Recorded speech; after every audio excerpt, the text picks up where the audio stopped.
वर्तमान लोकसभा चुनाव के मद्देनजर प्रतिपक्ष नेता डॉक्टर शकील अहमद खान सासाराम की सरजमी पर चुनावी सरगर्मी के माहौल को देखते हुए अपने प्रत्याशी मनोज कुमार के पक्ष में शहर का भ्रमण करते नजर आए। इस मौके पर उन्होंने कहा कि मोदी सरकार से पूरे देशवासी उब चुके हैं। महंगाई के साथ साथ एक ऐसा माहौल बना हुआ है जिससे देश कमजोर हो रहा है। किसान बेरोजगार हो रहे हैं, युवाओं को रोजगार नहीं मिल रहा है, महिला और बच्चियां असुरक्षित हैं। पूरे देशवासियों के बीच त्राहिमाम मचा हुआ है। इन सभी चीजों को लेकर देशवासी मोदी सरकार के विरोध में है। इस बार मोदी सरकार को देशवासी हटाने जा रहे हैं और इंडिया में इंडिया की सरकार बनाने जा रहे हैं। आज डॉक्टर खान शहर के कई गणमान्य लोगों से संपर्क करते हुए कई मोहल्लों में जाकर लोगों के बीच बैठकर कांग्रेस के बारे में बताया और इंडिया महागठबंधन को विजय दिलाने का अपील किए। ब्यूरो रिपोर्ट, बिहार दर्शन। देखिए, डॉक्टर शकील अहमद खान साहब आए हुए हैं। आप जान रहे हैं कि सासाराम लोकसभा क्षेत्र में ये आए हुए हैं। मैं आपको इनसे रूबरू करा रहा हूँ। इनसे ये कहना चाहूँगा कि क्या ये देखे हैं सासाराम लोकसभा में आए हैं, या ये कहा जाए कि पूरे बिहार में कांग्रेस का क्या लहर है। आप जान रहे हैं कि शकील अहमद खान साहब ये कदवा के ये विधायक नेता भी हैं। आप जान रहे हैं कि ये नाम के मोहताज नहीं हैं। ये इनका एक ही नहीं बल्कि देश स्तर पे इनका नाम है। ये यहाँ की खुशनसीबी है कि आज सासाराम की सरजमी पे आए हैं, शेरशाह की नगरी में आए हैं। तो इनसे मैं जानना चाहूँगा कि इनके प्रत्याशी जो मनोज कुमार हैं उनकी पोजीशन क्या है, क्या ये अपील करना चाहेंगे, क्या ये कहना चाहेंगे, इनके ज़ुबानी में आपको सुना रहा हूँ। बिहार दर्शन न्यूज़ में आपका स्वागत है। जी, आपका बहुत बहुत शुक्रिया। आप शेरशाह की नगरी सासाराम में आए हैं। जी जी जी। मनोज कुमार आपके प्रत्याशी। जी जी जी। कैसा लगा आने के बाद? एक तो ये बहुत ही तारीख़ी मकाम है। हम सब लोगों के लिए हमेशा ये फ़ख्र का मकाम होता है जब भी हम यहाँ आते हैं और अपने तारीख़ को याद करते हैं। जहाँ तक मनोज राम का सवाल है, कल ही मैं आया हूँ और कल भी अखिलेश सिंह जी जो हमारे अध्यक्ष हैं वो भी हमारे साथ थे और लगभग 10 छोटी बड़ी मीटिंग हम लोगों ने करहगर विधानसभा मोहनिया के इलाके में किया और रात को यहाँ आया हूँ। आज सुबह में आप सब लोगों से मुलाकात और चर्चा होगी। इसके पहले भी मैं तैयारी के सिलसिले में जब आए थे हमारे ऑल इंडिया कांग्रेस प्रेसिडेंट खड़गे साहब, उस सिलसिले में आया था और बहुत लोगों से मुलाकात हुई थी। माहौल में तब्दीली की हवा है पूरे हिंदुस्तान में। जिस तरह से मुल्क के लोगों को परेशान किया गया, तकलीफ़ें दी गई, जिस तरह से आर्थिक नीतियों के स्लो डाउन की वजह से, उसकी कमज़ोरी की वजह से मुल्क की मईशत बिगड़ गई। मुल्क की आर्थिक व्यवस्था अगर बिगड़ती है तो उसके असरात नीचे तक आते हैं और वो असरात नौजवानों पर इस तरह पड़े कि बेरोज़गारों की तादाद बड़ी तादाद में बढ़ी। ये मुल्क अपने प्रति व्यक्ति आय के मामले में इतना कमज़ोर हो गया कि दूसरे पड़ोसी देशों के मुकाबले में हम कमज़ोर हो गए।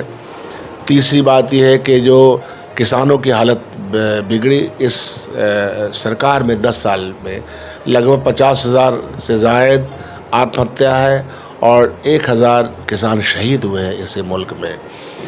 किसी भी क्षेत्र में जहां नौकरी की ज़रूरत पड़ती है, रेलवे, बैंकिंग सेक्टर या जो हमारे इंडस्ट्रियल सेक्टर है, सब में जीएसटी के बाद या अदरवाइज़ भी अपने पॉलिसी के तहत 22 लोगों को खरबपति बनाया गया। तो इन तकलीफ़ों से ये मुल्क और समाज गुजर रहा है। फिर 2 और बातें हुई ख़ास, हमारा सामाजिक न्याय और सामाजिक एकता, इन दोनों के ऊपर हमले हुए। सामाजिक न्याय के ऊपर हमले इस तरह से हो रहे हैं कि संविधान बदलने की बात की जाती है और कहीं न कहीं उसके इशारे दिए जाते हैं। तो जो सामाजिक न्याय हम लोगों को मिला हुआ आइन के तहत, उसके ऊपर हमला हुआ। और सामाजिक ताना बाना तो हमारा सदियों से है। वसुदेव कुटुंबकम की परंपरा इस देश में सदियों से है। मुल्क जाहिलों के हाथों में आ चुका है, जिनको न तारीख़ का ज्ञान है न समाजियात का ज्ञान है, जो अपने सर्टिफिकेट फ़र्ज़ी बांटते हों या फ़र्ज़ी दिखाते हों। तो ज्ञान की शून्यता अगर राजा में हो जाए, ज्ञान की शून्यता अगर आपके प्रधानमंत्री से लेकर के तमाम उनके काबीना में हो जाए, तो दिल बड़ा नहीं हो सकता।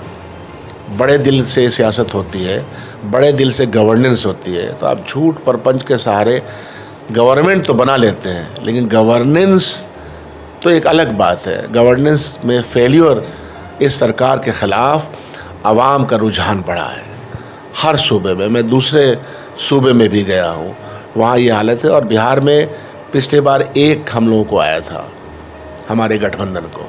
इस बार ये हालत एकदम उल्टी हो जाएगी, क्योंकि आवाम तैयार हो रही है। ये चुनाव आवाम लड़ रही है। जो जहाँ है वो अपनी तकलीफ़ों से निजात हासिल करना चाहता है। जिस तरह से मोदी ने कहा है कि इस बार 400 के पार, तो क्या 400 पार रोक पाएंगे आपको? 272 में 273 में हुकूमत बनती है, 273 की वो फिक्र करें। 400 पार 420 ही करने वाले लोग 400 पार के बाद जो कह रहे हैं वो डीजल पेट्रोल की कीमत के बारे में कह रहे हैं। मेरा ऐसा मानना है। और आवाम को ये समझना चाहिए कि उनकी जो कीमतें हैं वो इतनी महंगी होंगी कि ऐसे भी कमर टूटी हुई है और कमर टूट के झुक जाएगी। अभी एक काफ़ी चर्चा है मुजरा को लेकर। उन्होंने कहा है कि मुझे जब देखना होता है तो मैं मुजरा, मैं इसलिए कहता हूँ कि ज़बान की शालीनता पब्लिक लाइफ में बहुत इम्पॉर्टेंट है।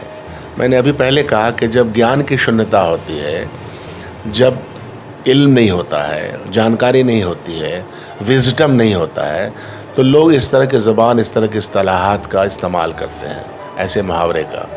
अब मुझे नहीं मालूम कि वो कौन तबका है जो जा कर के उनके शब्दों को मुजरा देखता, मुझे नहीं मालूम कौन लोग हैं, तभी वो इस तरह के इस्तारे का इस्तेमाल करते हैं। हमको ये बात नहीं मालूम, लेकिन मैं ये जानता हूँ कि अगर आप बड़े पद पे चले जाते हैं तो ज़बान भी अच्छी होनी चाहिए। अच्छा, एक सवाल ये है कि चूँकि आप लोगों का इंडिया महागठबंधन है, राजद से तालमेल है, जिस तरह तेजस्वी यादव ने पूर्णिया और सीवान में जाकर कहा है कि मुझे नहीं तो, देखिए आज के दिन में जो हमारा मीडिया है और मीडिया के अंदर में हमको लगता है कि बहुत सारी चीज़ें मैन्युफैक्चर्ड की जा सकती हैं। बहुत आसान है, मेरा पूरा धर अलग कर दिया जाए, सर किसी और का लगा दिया जाए, ज़बान हमारी हो, किसी और की ज़बान उस पर ओवर कर दिया जाए। जो कहा है वो नहीं, मैं नहीं मानता कि उस तरह की बात उन्होंने कही है। मैं तो वहीं उसी इलाके का हूँ, तो ये फैलाया गया बयान है और कुछ नहीं। आप प्रतिपक्ष के नेता हैं, पूरे बिहार के जिम्मेवार हैं, क्या कहेंगे, क्या अपील करेंगे? ये कि अगर आप ये समझते हैं कि इस मुल्क की सालमियत, इस समाज की सालमियत, इसका आर्थिक विकास हो, सामाजिक विकास हो, आर्थिक विकास में सारी चीज़ें आ जाती हैं। आपकी एशियाओं की कीमतें, बेसिक कमोडिटीज़ की कीमतें, डीजल पेट्रोल से लेकर के आपकी ज़िंदगी में चंद पैसे आ जाएं, नौकरी हर घर के कुछ लोगों को मिल जाए। इसीलिए हम लोगों ने जो मैनिफेस्टो जारी किया है उसमें हमने गारंटीज़ दी है। तो इस गारंटी के साथ आए अवाम, और 10 साल से जो उसने तकलीफ़ें, सोबतें बर्दाश्त की हैं जमहूरियत में, इस नाकाबिल बर्दाश्त, नाकाबिल फरामोश जो हालात पैदा कर दिए गए हैं, उसके ख़िलाफ़ यही वक्त है। वो इसका इस्तेमाल करें, इंडिया गठबंधन के साथ आए, हालात बेहतर से बेहतर होंगे। एक सवाल ये है कि जिस तरह से राहुल गांधी ने कन्याकुमारी से, कश्मीर से कन्याकुमारी तक पैदल मार्च किए हैं, ये जो चेंजिंग का मूड है, क्या आप मानते हैं कि राहुल गांधी की? इसमें कोई शक नहीं है। इस मुल्क में जो संवादहीनता लोगों ने बनाई थी, ख़ासकर सरकार ने बनाई थी, किसी से बात नहीं करेंगे, प्रेस से बात नहीं करेंगे, अपने गीत अलापेंगे, उस पर कोई किसी तरह का अगर कोई उस पर क्रिटिसिज्म हो तो उसको जेल के सलाखों के पीछे डाल देंगे। बहुत सारे जर्नलिस्टों को डाल दिया गया, इंडिपेंडेंट जर्नलिज्म लोग करने लगे। तो ऐसी सूरत हाल में इस मुल्क में जो एक तरह का एक अजीब सी सूरत हाल पैदा हो गई थी, राहुल गांधी जी ने वो हिम्मत दिखाई और कन्याकुमारी से लेकर कश्मीर तक गए। हम लोग भी कई जगहों पे गए, कश्मीर में भी था मैं। तो इसलिए, और उसके बाद 6000 की यात्रा, यहाँ भी वो आए थे, लोगों को जोड़ने का काम, और एक नारा उसमें से निकल के आया, वो ये था कि नफ़रत के बाज़ार में मोहब्बत की दुकान। ये फ़िलासफ़ी है, ये कोई नारा नहीं है, इस देश की फ़िलासफ़ी है, इस मुल्क की गंगा जमनी तहज़ीब की फ़िलासफ़ी है, उससे निकला हुआ है। उसके ऊपर जो हमले हुए इन सब के ख़िलाफ़, और मुल्क में जो कुछ लोग बहुत टॉप पे हैं, खरबपति बन गए और सभी लोग खाकपति बन गए, इन सब के ख़िलाफ़ जो संवाद स्थापित किया राहुल गांधी ने, उस मेहनत का नतीजा है कि लोग सड़कों पर निकले और इंतज़ार में हैं कि उनका टर्म वोट देने का कब आए। जब जब उनका टर्म आता है, जैसे 1 तारीख को सासाराम में टर्म आएगा, तो वो एनडीए और भाजपा के खिलाफ वोट करेंगे। देखिए, शकील अहमद खान हैं, आप जान रहे हैं कि ये प्रतिपक्ष के नेता हैं। जाहिर चीज़ है कि ये सासाराम के सरजमी पे आए हैं, पूरे प्रदेश का दौरा करते हुए आज ये सासाराम के सरजमी पे आए हैं। इनका कहना है कि यहाँ से जो मनोज कुमार हैं वो चुनाव जीत रहे हैं और कहीं ना कहीं पूरे प्रदेश में लहर है, पूरे देश में लहर है, परिवर्तन की लहर है और इसलिए ये काफ़ी मायूस नहीं है, काफ़ी खुश हैं। और खुशी इस बात की है कि इस बार देशवासी जो है वो चाह रही है कि इंडिया की सरकार बने और सरकार बनते ही यहाँ के लोगों के अंदर खुशहाली हो। जिस तरह से मोदी सरकार जो है वो लगातार जो देशवासियों के साथ गलत कर रही है, आप देख रहे हैं कि महंगाई शबाब पे है, किसान रोड पे हैं, रोज़गार नहीं मिल रहा है। इस तरह से जिस तरह से ये कह रहे हैं कि इंडिया की सरकार अगर बनती है तो ये सारी चीज़ मुहैया कराई जाएगी और देशवासी कहीं ना कहीं परिवर्तन के मूड में हैं। इसलिए आप इत्मीनान रहें, आप बिल्कुल खुश रहें। इस बार इंडिया की सरकार बन रही है और कहीं ना कहीं आप लोगों के बीच खुशहाली देने का काम करेगी। बिहार दर्शन से असलम परवेज़।